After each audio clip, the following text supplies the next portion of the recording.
Hello everyone, today I'll show you how to change a shape, border thickness or border weight using Adobe Acrobat Pro DC. I'll change this border thickness to this shape. Select this tools option. Now scroll down, here you will find this comment option, select. Now click on your shape and here you will find this border option. Now you can increase decrease this border size and select this gear icon and select appearance option. Also you can see the border is style and make it solid, and see also you can see that border color if you like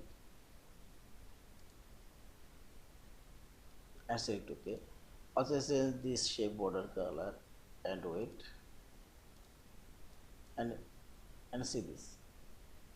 Select here and I will make it solid and increase and see this. Now when I say it OK, yeah, this is.